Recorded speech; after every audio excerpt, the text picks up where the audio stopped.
Quitémonos las máscaras, dejémonos de fábulas, digámosla al unísono, librémonos al fin de los esdrújulos epítetos. El público, atónito, contempla el espectáculo, impávido, hierático, sin síntoma de júbilo, pero al llegar... No quería interrumpir la canción, pero quien manda me dijo, si querés, ya vamos. Y allá vamos. 6 minutos pasan de las 18 horas, tenemos la presencia de Micaela Solé, la química de la producción. Invitada, por propiedad transitiva, invitada mía, pero invitada en primer orden, en primer nivel, por nuestro columnista de cine y adyacencias, Pablo Stoll.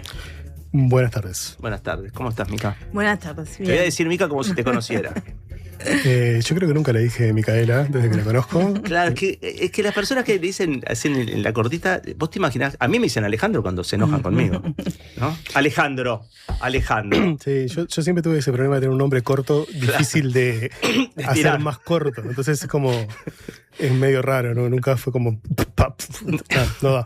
En fin, bueno, no estamos acá para hablar de eso.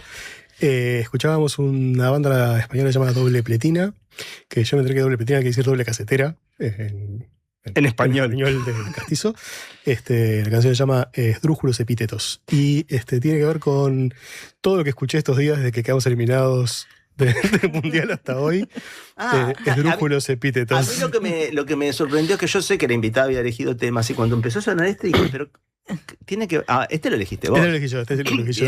Bien hecha la trampa. No sé si viste lo que pasó al comienzo del programa.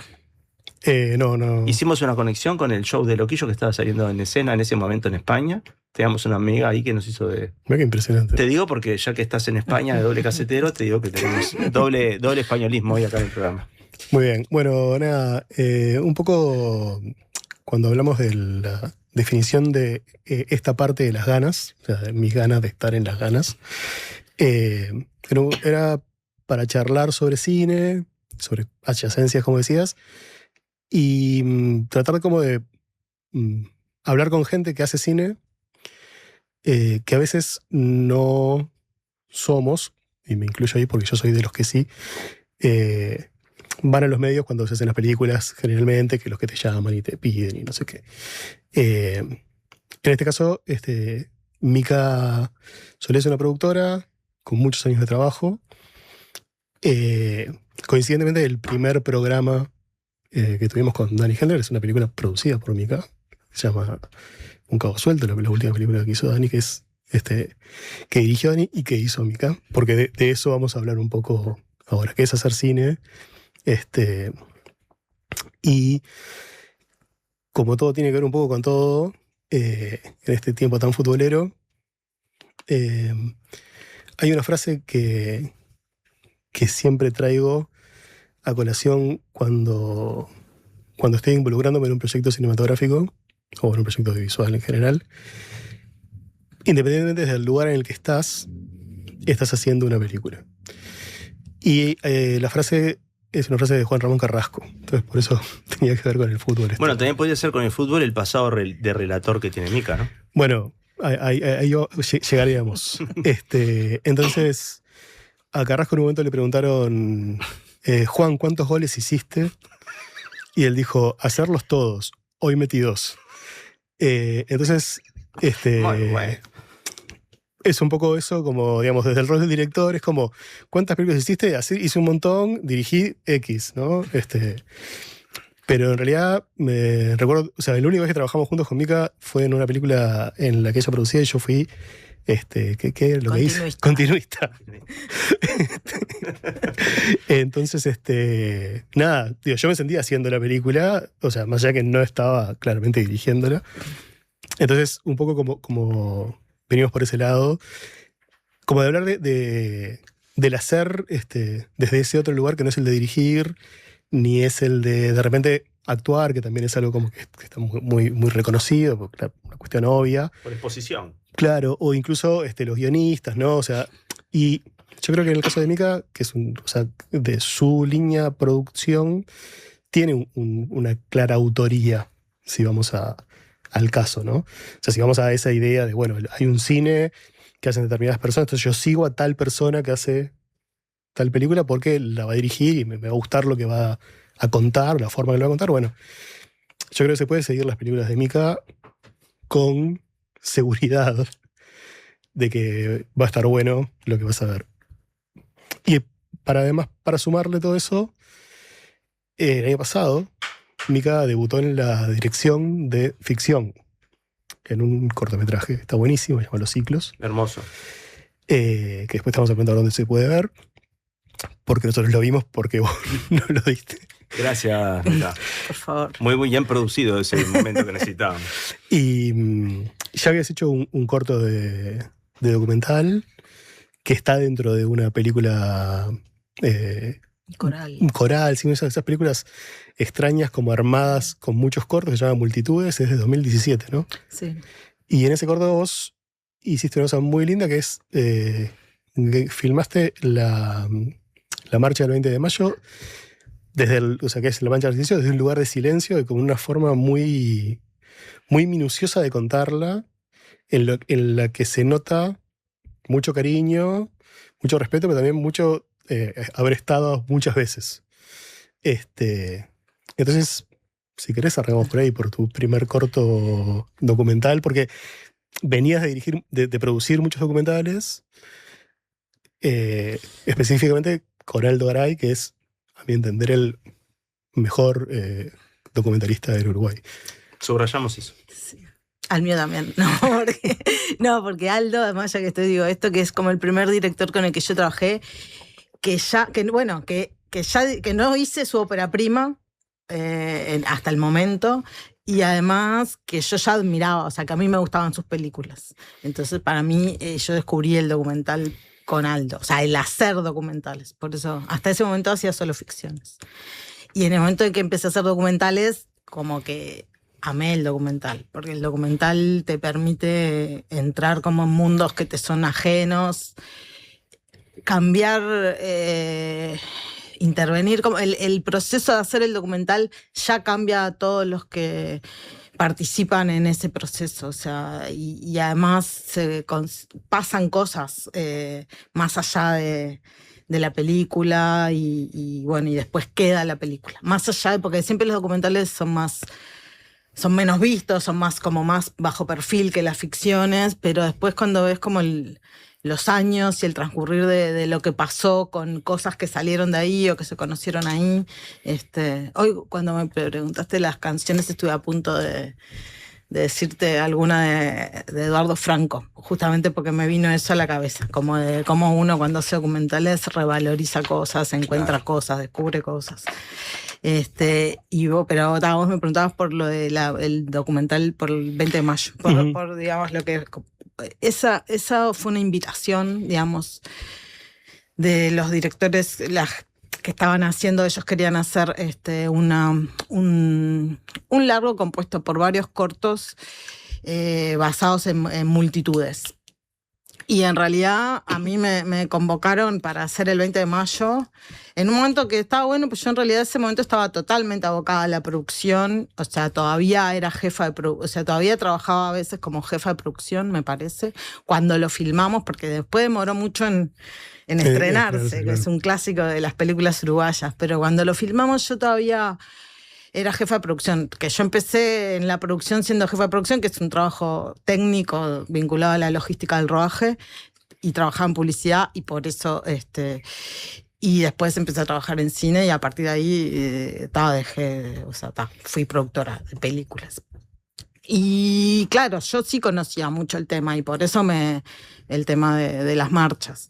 Y porque, bueno, un poco vinculado a mi historia personal y a trabajar en organizaciones de derechos humanos, y especialmente con hijos y con familiares. Yo fui muchas veces a las marchas en distintas circunstancias. Fui sola, fui con mi familia, fui con mis amigos, fui con organizaciones, o sea, como que y muchas veces acompañábamos también a familiares a otras instancias de actos, por ejemplo, como cuando van al 1 de mayo o cuando van a las asunciones de los presidentes, que ellos siempre van con los carteles, y ahí siempre hay menos gente, porque al 20 de mayo Vamos todos. Vamos claro. todos, va la multitud, y inclusive la gente muchas veces se pelea por agarrar los carteles. Pasa que hay varias personas que quieren agarrar los carteles y que o sea, que a veces cuando es un cartel que no tiene familiar vivo, Claro.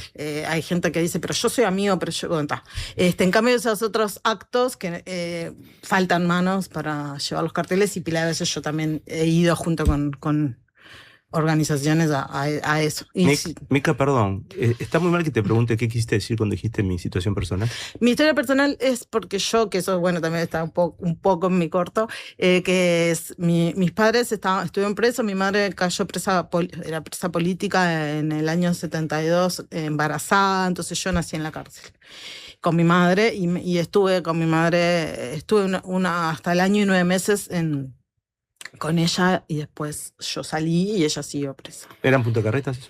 Eso, no. Punta Rieles, perdón. Ella, cuando yo salí, ella fue para Punta de Rieles. Fue cuando llevaron a todas las mujeres a Punta de Rieles. Yo estuve en un cuartel, y después en un lugar que se armó para mujeres que estaban con hijos, que era el Instituto Militar de Estudios Superiores. Que es ahí En el Prado. en el Prado. Ahora es el Liceo Militar. Claro. Bueno, tu corto de ficción, Los Ciclos, a través de abordar el ciclo menstrual, la menarca de la protagonista, y como la primera menarca, y cómo va sucediendo eso, vas contando esa historia. Mi pregunta cuando lo vi fue, bueno, tiene que ver con esto, ¿no? Primero, ¿por qué no hizo un documental, Mica, sobre esto? O sea, considerando que estaba tu mamá y tu abuela y todo, y estabas vos, y tenías como, o sea, todas las compañeras de tu madre y todo un montón de cosas, digamos, a mano como para poder hacerlo. Pero por otra parte, unas cosas que lo hemos charlado acá en el programa, pero que además es algo que yo pienso bastante, es hay algo acerca de las historias de esa época en Uruguay que no están representadas en la ficción. O sea, o no tanto como en otras postdictaduras. Digo, para Argentina y España, para hablar más claramente. Y me pareció como interesante que en un momento de tu vida dieras ese paso viniendo como, o sea, teniendo el baje total de haber hecho mucha ficción y mucho documental, pero haber hecho ese paso de, bueno, esto sí lo voy a hacer como una ficción y voy a agarrarlo desde este lado. Bueno, porque el corto, en realidad, para mí sintetiza... Es una ficción basada en hechos agarrados de la realidad, algunos y otros no, de mi historia y de las historias de otros. No todo lo que pasa en el corto es real, pero sí surge como de una cosa con la que yo estoy trabajando, y voy a continuar trabajando, que es tratar de contar desde el presente los rastros de lo que puede haber sido ese pasado. Y concretamente en mi caso es la cuestión de haber vivido 1 año y medio, el primer año y medio y 9 meses presa, ¿dónde están esas marcas en el presente? Y eso no tiene otra forma de ser que un poco caprichosa y un poco porque no lo sé. O sea, yo puedo decir todo esto que habla el corto, que tiene que ver con los ciclos menstruales acortados o un poco acortados, que pueden ser normal o no, es normal, pero uno puede jugar con que, bueno, también hay algo de haber estado ahí. El estrés. Exacto. Y como eso, otras cosas. Como, por ejemplo, no sé, la relación con los espacios, la relación con la luz, la relación con un montón de cosas y entonces eso solo puede ser contado desde una ficción, porque es un poco ficción, porque hay una parte que uno... Que la estás inventando mientras la estás recordando desde ese lugar. Exacto. Y me gusta esa idea, no me importa a mí mucho qué de todo después es verdad o no. Inclusive hay cosas en el corto que son una ficción, que son escenas inventadas totalmente, y que yo sé que la gente cree que son verdad porque porque como sabe que yo nací presa, cree que todo es verdad y no es verdad, más allá de que probablemente hayan ocurrido cosas similares. Perdón, quisiera decir algo. La expresión nací presa es muy fuerte, es imponente. En este momento acabo de tener una idea que trastoca alguna información que manejo hace años, ¿no? En los estudios neurocientíficos más o menos como que la ciencia establece que, claro, en los primeros años de vida la memoria no se desarrolla al principio. O sea, es muy difícil que alguien recuerde sus primeros 6 meses de vida, un año, porque a partir de ciertas seteo del cerebro las cosas empiezan a tener un recuerdo a partir de cerca de los 2 años. Pero en este momento estoy pensando que quizás, como siempre pasa, el conocimiento es limitado frente a la riqueza de la experiencia humana. Entonces digo, ok, está todo bien con la ciencia, me interesa. Pero una persona que nació presa y que estuvo 1 mes y 9 meses, o sea, no llegó supuestamente al seteo cerebral para... O sea, no puede ser que no... Puede no recordar con imagen, pero no puede estar ausente toda esa experiencia en la vida. Bueno, por eso, de ahí parto. En algún lado eso está, pero no está a nivel consciente. Entonces está, como yo hago cine... Está buenísimo, buenísimo. Bueno, es un gran lugar para buscar nadar en el inconsciente, trabajar en el cine y poner el filtro de ficción. Me parecía interesante como uno de los pocos casos, además en el cine uruguayo, en el cual hay de ficción, ¿no? Que la cámara se pone dentro de una cárcel. Hay una cierta mirada muy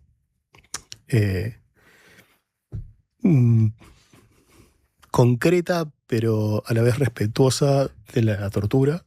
O sea, se nota, existe, está ahí. Es delicado. Es muy delicado, pero es una presencia muy ominosa también, ¿no? La cual no se puede... Claro, o sea, es un juego bastante interesante lo que logra el corto. Y nada, me pareció como muy valiente y a la vez, bueno, o sea, digamos, yo lo vi conociéndote y sabiendo, digo, todo lo que sabía de vos, pero en realidad después, Ale no sabía tanto. Y pasaron, o sea, o sea, la experiencia que se transmite va más allá de autobiográfico, digamos, ¿no? Sí, y aparte era la idea. Igual a mí me pasó, o sea, cuando lo escribí, yo me siento recontra protegida por esa ficción. O sea, no me siento nada expuesta, que es, ¿entendés? O sea, es eso, como que es bastante peculiar, porque inclusive en mis experiencias de producir películas que otros dirigen, muchas veces veo como los directores se sienten súper expuestos, aún después de haber hecho toda una película, eso, fingiendo que no es sobre ellos, y inclusive que nadie se da mucho cuenta, o sea, mucha menos gente le dice que cree que es sobre ellos de lo que me dicen a mí. Igual ellos se sienten súper expuestos. Yo lo he visto como está. Y en cambio yo no me siento expuesta. Y creo que es porque es una ficción y no me importa mucho lo que crea, o sea, cuánto cree la gente que es verdad o no. O sea, yo me siento protegida, que es algo que nunca, o sea, que a mí siempre me costó mucho exponerme. De hecho, también yo hice el guión salió como de un taller, o sea, yo hice un proceso como de 2 años, 2 años y algo de un taller literario que en realidad lo que más me sirvió ese taller fue como irme acostumbrando a leer y a exponer lo que yo escribía. Claro. Porque yo siempre escribí y nunca lo mostré porque tenía una cuestión muy de miedo a exponerme, que es lo primero que tenés que lograr para hacer algo, digamos, para algo público. Y inclusive yo me autoponía de ejercicios de exposición en ese taller, o sea, sin decirle nada, ¿entendés? Como que escribía cosas que Estamos conversando con Micaela Solé y con Pablo Stoll. Yo hago la parte fea, que es interrumpir para decir que tenemos que interrumpir.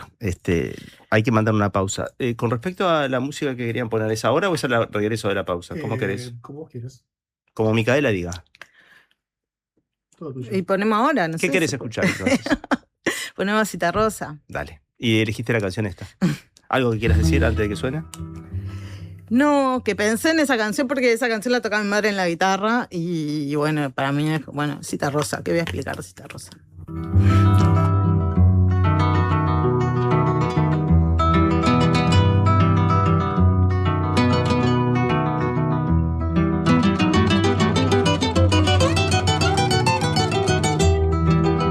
El que ha vivido penando por causa de un mal amor no encuentra nada mejor que cantar y ir pensando y y si anduvo calculando qué culpa pudo tener cuando ve que la mujer no conoce obligaciones, se consuela con canciones y se olvida de querer.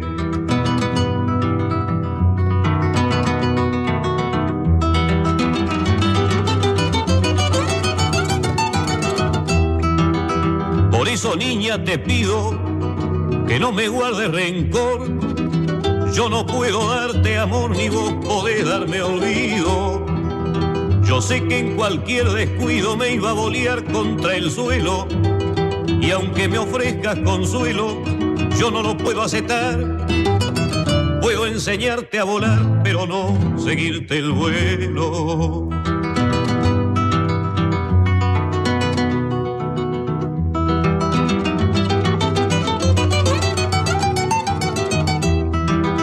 Yo no te puedo entregar un corazón apagado. Cuando falla el del costado no hay nada que conversar. Hay una forma de amar que es un modo de conciencia. Hay un amor que es paciencia y otro que es solo aromar. ¿Cuál amor te podría dar quien amara tu inocencia?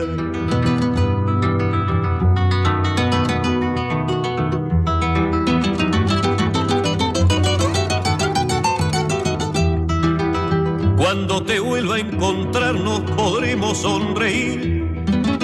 Prefiero verte partir como te he visto llegar.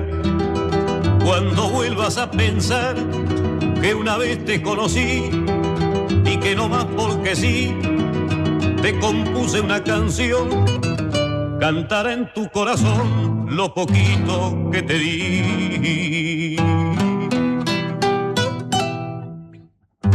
Estamos en el espacio de Pablo Stoll, vinculado al cine, con Micaela Solé, que es productora también a partir de estos dos cortos que fueron mencionados por Pablo y por ella. Directora, 20 de mayo es el primero que integra una película coral. Y Los Ciclos, que es el que estamos hablando, que lo vimos con Pablo por gentileza de Micaela, que le recomendamos que estén atentos. Ahora está girando en festivales, pero en algún momento se va a poder ver acá. ¿Por qué decía en el Zócalo cuando te recibimos, Micaela, la química de la producción? No sé, contanos vos, pues yo me enteré hace bastante tiempo en realidad que Micaela, antes de hacer cine, había estudiado química. Lo cual, no sé si a vos no te pasa. No está tan lejano, ¿no? Por lo menos en una época en que las películas necesitaban químicos. Sin duda. Pero viste que hay una cosa como de la gente de las artes blandas, que cuando conoce a alguien que viene de las ciencias duras y dice, pero te pasaste para este lado, entonces... No me pasa eso a mí, porque yo fui un niño que tenía en la mente el químico precoz y estuve años con tubos de ensayo. A mí, viste, siempre como, no sé, yo vengo de una familia en la cual, o sea, médicos, gente media científica, entonces, o sea, yo salí para otro lado, entonces siempre como una cosa, como un respeto a esos, viste, que hacen cosas de verdad, digamos. Entonces cuando, o sea, siempre me quedó la idea de tipo, Mica, o sea, estudió química, ¿viste? O sea, ¿cómo terminó acá, viste? ¿Por qué terminó de nuestro lado? Sí. Esa es consciente. Sí, yo mira, en realidad vos también sabés que yo hice el curso de Cinemateca de Cine para Niños en los años 80. Yo a partir de ahí siempre quise hacer cine. Y en realidad hice unos cursos en los 90 de video con Juan José Rabayoli, como que siempre, pero al final, acá en Uruguay, en esa época, que era inicio de los 90, no había donde estudiar cine. Fantasía un poco con ir afuera, pero bueno, ¿no? Uno está, y como yo sí, como que siempre fui como que todo me interesaba. A mí ahora me interesa menos, pero siempre... Y bueno, hice como todo un razonamiento muy racional, digamos, de qué, porque esto y lo otro. Y la química me gustaba, había tenido un profesor buenísimo en el liceo en tercero y como que... Fundamentales. Y entré a la facultad de química, que es súper dura. Sí, o sea, y sumamente exigente, entonces te absorbe y tenés que estudiar. Y en realidad lo que me empezó a pasar fue que a su vez no me sentía del todo cómoda. ¿Viste? Cuando algo no sentís que igual no es tu lugar. Como que había una cuestión ahí demasiado dura que yo no. Y en mi casa mi madre licenciada en lingüística, era profesora universitaria. Yo sentía un gran peso por ser universitaria, egresada universitaria. Y eran también, a mi padre le gustaba la historia, digo, no se terminó recibiendo nada, pero venían como de las humanidades, en realidad. Yo soy una anomalía, o sea, esa cuestión científica fue una anomalía, pero el cine me encantaba. Y en realidad cuando se abrió la ECU, que fue yo estaba estudiando química y era como que decía, yo quiero estar ahí. Y bueno, al tercer año que existía la ECU, dejé la química y me fui a la ECU. Ya igual en facultad, por ejemplo, yo había cuando en primero que tenías que analizar, tenías que elegir una sustancia para analizar, había elegido el rollo fotográfico, como ese tipo de cosas. Digo, Tramposa. exacto. Después trabajé en una textil, que igual cuando yo trabajé en la textil ya estaba haciendo primero la ECU y lo que más me gustaba era la cuestión de los colores. Hay algo ahí que igual hay cosas que uno puede siempre... Y después yo siempre digo, y creo que un poco es así, como en realidad... A mí, en cierta forma, claro, mi cabeza estuvo muy formada por la facultad de química en cuanto a la forma de razonar. Y eso yo creo que lo recontra aplico en la producción, en la cuestión de cómo resolver los problemas.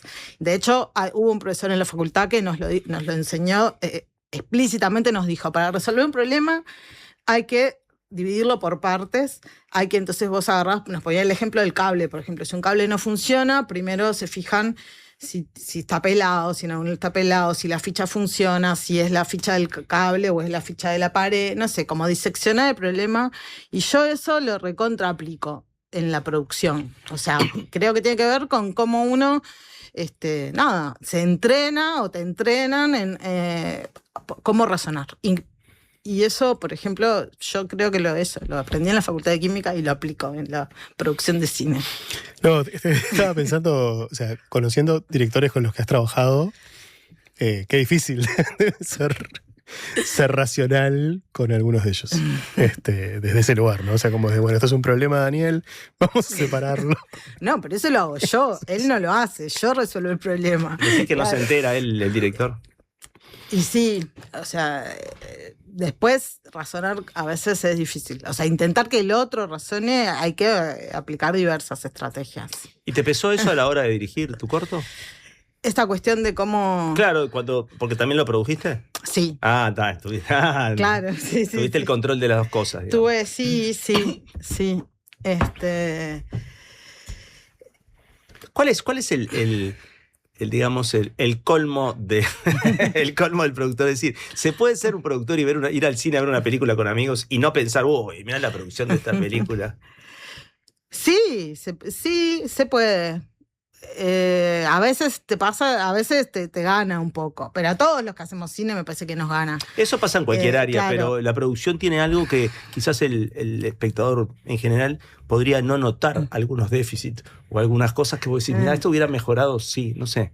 Me da la sensación de que hay una estructura no visible que solo la entiende quien la piensa. Sí, bueno, lugar. Hay una cosa que yo ahora no logro dejar de ver, pero que es, por ejemplo, cómo los extras, aún en las súper grandes producciones, se nota que son extras. Son personas que están ahí y siempre está, ¿qué hace esa persona ahí? ¿Viste? Por eso yo, por ejemplo, abogo por no poner extras. Y no es por no gastar plata en extras, es porque siempre quedan mal, ¿entendés? Y si no hay nadie, la gente no se pregunta por qué no hay nadie ahí. Depende, ¿no? Obvio, pero eso no logro dejar de fijarme, sí. Es muy, muy feo el extra que sobreactúa. Para aparecer. Es tremendo. Exacto. Y sí, es una de las cosas como... A mí me pasa cuando me pido películas varias veces. Ese es el tipo de cosas que me salta. Pero... No, te iba a preguntar una cosa más como conceptual al respecto de la química, cómo pasaste de la química al cine. ¿Por qué? ¿No? O sea, ¿por qué te dieron ganas de hacer películas en Uruguay en ese momento, ¿no? O sea, en los años 90. Sí, bueno... veníamos bastante huérfanos, o sea, nuestra generación, digamos, o sea, no había un gran cine, no había cine, de hecho, o sea, podemos decirlo bastante así. Hay muy pocas películas. Había algunos intentos, algunos que estaban buenísimos, otros que no tanto. para mí personalmente era difícil entender esos intentos como algo valioso y a veces me calentaba. Entonces, o sea, había como algo como muy, muy tenso dentro de mí y digo, creo que en alguna gente de la generación nuestra. Pero igual estábamos ahí como tratando de hacer cosas, ¿no? Entonces, o sea, ¿por qué hacia ese lugar? Yo creo que es eso. En mi caso tiene que ver un poco con que yo siempre quise hacer cine. Cuando estaba en el liceo, cuando yo decía, yo quiero ser camarógrafa. Aparte me parece ahora, después, que justamente era una forma de expresar lo que casi todo el mundo cree, o sea, como es como la primera cuestión más intuitiva de pensar que el cine es la cámara. Claro. Y después te das cuenta que el cine es todo. Mucha gente termina creyendo que el cine es solo la dirección, pero no, el cine es todo y todos hacemos la película. O sea, porque lo de producir fue posterior, o sea, fue después de terminar toda la escuela de cine, después de empezar como a trabajar en un momento y medio de casualidad, como que empecé a trabajar, o sea, dejé de resistirme a trabajar de jefa de producción en producción, porque es lo que te ofrecen y es lo que es como, pero al hacerlo descubrí que me gustaba y también descubrí que tenía como habilidad para hacerlo, que eso también es algo que una vez se descubre recién cuando lo hace, y que también me ayudaba con cuestiones mías, como de esta cuestión más de nada, me daba más seguridad, me daba más como una cuestión de salir hacia afuera, de obligarte a salir hacia afuera, de relacionarte con la gente, y ahí fueron como aflorando cosas, eso fue como posterior, pero cuando dije dejo la química y me voy a estudiar cine, era más irracional, era una cuestión como más en las entrañas, que era como, yo no estoy donde tengo que estar. Este no es mi lugar. Yo empecé a sentir que la facultad de química no era mi lugar, a pesar de que me iba bien, de que tenía todo mi sistema de amigos y de todo. O sea, no era que no pudiera con eso, era que empecé a sentir que no quería estar ahí. Es notable cómo el deseo se entiende más con el cuerpo que con el razonamiento. Y vos te alejás de una carrera de razonamiento, no razonando, sino Exacto. sintiendo. Sí. Dos preguntitas que se desprenden de cosas que dijiste. Una es, dijiste al pasar, lo anoté. ¿Por qué? Después descubrí que se ven más las ficciones que el documental. ¿Por qué pasa eso? No, hay una cuestión para mí como de una escala jerárquica, que se percibe la ficción como algo más grande, más Claro, más artístico. ¿Viste una película? No, vi un documental. Exacto. O sea, gente que le preguntás y te dice eso. Exacto. Y entonces en ese sentido a veces los documentales pueden ser un poco menospreciados, Bien. pero ahí como tienen esa cuestión para mí en un lugar mucho más duradera y mucho más instantánea, o sea, están más arraigados a la vida y a la realidad. La ficción, bueno, sí, uno puede vivir en una burbuja, en un microclima, y muchas de las ficciones se hacen desde ese lugar de no sé ni en qué mundo estoy parado, y a mí igual sí me interesa el mundo en el que vivo. En estos días vi un cortecito de una entrevista que le hizo Jorge Traverso, ya fallecido Jorge Traverso, a también fallecido capitán del 50, Obdulio Varela, en el que Traverso le dice, ¿sabe qué, Obdulio? ¿Sabe lo que me dijo Carlos Solé? Carlos Solé me dijo, es la última vez que Uruguay va a salir campeón del mundo. Acá, a los 50, no va a salir más campeón del mundo Uruguay. ¿Sabe por qué? Y ahí viene la explicación. ¿Cargas con ese apellido? ¿O Sí. ¿Era tu abuelo? Era mi abuelo. Mi hermano, ¿ves? Mi hermano hace 3 días me mandó eso mismo, me lo mandó por Instagram. Ya ves cómo cargamos. Y mi sobrino, ahora que está en la facultad, él estudia letras y tiene una materia de archivos, y él eligió, tenemos en casa, bueno, estaban en el negocio familiar unas cintas de mi abuelo, un montón de cintas con relatos, y él lo que eligió fue una de esas cintas para recuperar, así que así cargamos con él. Sí, mi abuelo, bueno, aparte de esta cuestión como de fama, y además hasta el día de hoy hay gente, hombres, sobre todo hombres jóvenes, inclusive jóvenes, Claro, o sea, mucho más jóvenes que yo, que saben perfectamente quién es y que lo tienen súper presente. Y para mi padre, que había trabajado con él antes de caer preso, era una figura muy, muy presente, porque además mi abuelo había muerto cuando mi padre estaba preso. Entonces fue una cuestión que él cargó. Entonces... Y es un referente en una digamos, de las carreteras de la comunicación en el Uruguay, es un referente ineludible, ¿no? Sí.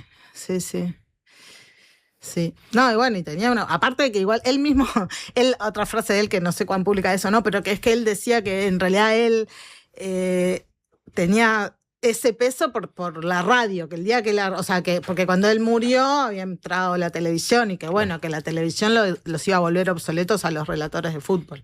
Y sí, claro. En realidad tiene razón. Exactamente. Pero la televisión se niega a entregar ese espacio de sonido y se lo sigue entregando a los relatores. Claro, un relator de la época de tu abuelo mismo necesitaba contarte todo. Sí.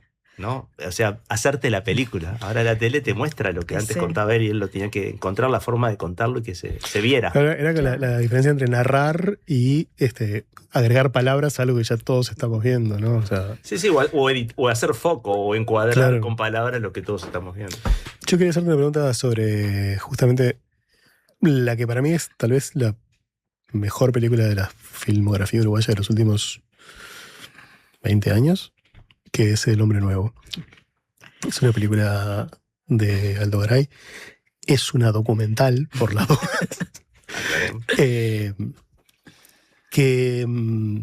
Aldo es un director como muy increíble que tiene una visión súper cálida sobre todas las cosas que mira. De hecho, vamos a hablar un poco de la nueva película que está por salir. Pero esta película en especial, él retoma un personaje una persona que fue un personaje de su primer mediometraje, que se llama Yo la más tremendo, que es una mujer trans nicaragüense, que en el Yo la más tremendo, que creo que es del año 89 o algo por el estilo, era muy joven, y la retoma en el año 2000. Filmamos 2013, 2014. Era una situación completamente distinta, viviendo situación de calle, pero con un cambio bastante especial a nivel personal, que es que ella tiene una cédula de identidad y es ella. O sea, ya no es esa persona intermedia que fue durante todo ese tiempo por una cuestión legal del Uruguay. Bueno, pasó a hacer eso y vuelve a Nicaragua a visitar a reconectar con su familia. En un viaje que es increíble, que es un viaje interno, además es un viaje real, o sea, Mica acompañó. Y es una película increíble, porque ese personaje, esa persona empieza a desarrollarse como un personaje que va mucho más allá de lo que cualquier ficción podría haber inventado. Claro. Y empieza a pelar capas de un consenso o de una idea acerca del latinoamericano, acerca de la izquierda latinoamericana, acerca de cómo miramos, cómo la izquierda mira a la gente, como mira en este caso a la comunidad trans. Hay como una cosa así, y la película se llama El Hombre Nuevo, que es el mejor nombre del mundo para una película que es genial, que además ganó uno de los premios más importantes de la cinematografía uruguaya, que tal vez por ser una documental, pero también por ser un premio de la comunidad LGTB, quedó como medio en la nada. O sea, como no es una de esas que... O sea, se dice, no, esta es la que ganó, no sé qué. Quedó como medio así. Aldo siempre dice, y yo creo que hay como justamente muchas veces se la esconde desde la cinema, o sea, se la esconde por lo incómoda que es Estefanía, por lo incómodo que es un poco a veces la película, en el sentido de que, bueno, de que no es muy correcta en algunas cosas, digamos, no es políticamente correcta. Y sí, o tal vez también a veces hay desconocimiento también de la importancia que tienen los premios, pero sí, es un premio en Berlín, o sea, tipo... Claro, el Teddy Award, que es el premio del Oso de Berlín a la mejor película sobre temática LGTB. Y es una película increíble, esa sí se puede ver. Sí, y además justo ahora y hasta diciembre está en Retina Latina, que es una página de cine latinoamericano de algunos países y que es se gratis. Puede ver. Sí. Retina Latina. Retinalatina.org creo que es. Y ahí está. A mí El Hombre Nuevo me cambió la vida. Hacer El Hombre Nuevo me cambió la vida tal vez no externamente, pero sí internamente, porque, bueno, para empezar ese vínculo con Estefanía, para seguir esto que yo decía de Estefanía no podía ir sola, no podía ella quería buscar a su familia nicaragüense y no podía porque no tenía recursos ni materiales, pero sobre todo no tenía recursos emocionales. Y ella logró ir a encontrar a su familia porque nosotros la ayudamos a hacerlo, la película la ayudó a hacerlo. Y además yo, por ejemplo, que ya era una persona que tenía preocupación o, bueno, interés por la gente, estuve, no sé, muchas veces sentada en un cordón de la vereda con Estefanía, viendo la vida como se ve cuando vos vivís en la calle y sos cuidacoche y estás sentado, y se ve muy distinta. O sea, realmente te cambia, o sea, entendés cosas que creías que entendías y no entendías. Es una pena que se termine el programa, Micaela. Lo lindo de que se termine abruptamente, si es que hay algo lindo de eso, es que retomaste al final una cosa que dijiste al principio, que es que cómo el documental te cambió a vos la vida interna, ¿no? Esto es imponente, porque en este ejemplo concreto es como que cerraras mucho mejor que lo podríamos haber hecho nosotros. Sin duda. Pablo, gracias por traer a Micaela, por presentarnos a Micaela. Micaela, gracias por todo. Gracias, Nico, por venir. Mantenernos al tanto cuando se pueda ver los ciclos, que lo vamos a difundir. Dale. Y una cosa más, la próxima película de Aldo y Micaela se llama Exceso de Amor. ¿Exceso? Exceso de Amor. Próximamente, no sabemos dónde, pero próximamente. ¿Es posible el exceso de amor? Así nos vamos. Ya venimos.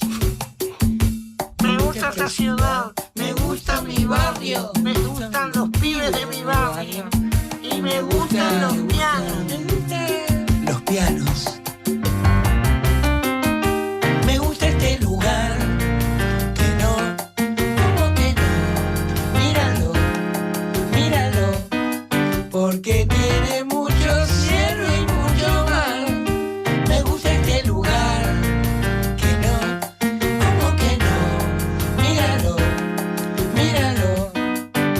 Los pibes allá en la esquina están como dibujados, no les pagan sus pecados, no les tocó religión, esperan la tardecita ahí y van hasta la placita, fuman y beben un poco, después tocan el tambor, porque esperan que en el cielo esté el amor, que no tuviste vos, que no. ¿Cómo que no? Míralo, míralos. Los pibes cumplen condenas, entran y salen las penas, entran y salen las penas de su niño corazón. Y tienen la valentía, ay, de ganarse el día a día, aunque una noche sin luna se pierda tu encendedor, porque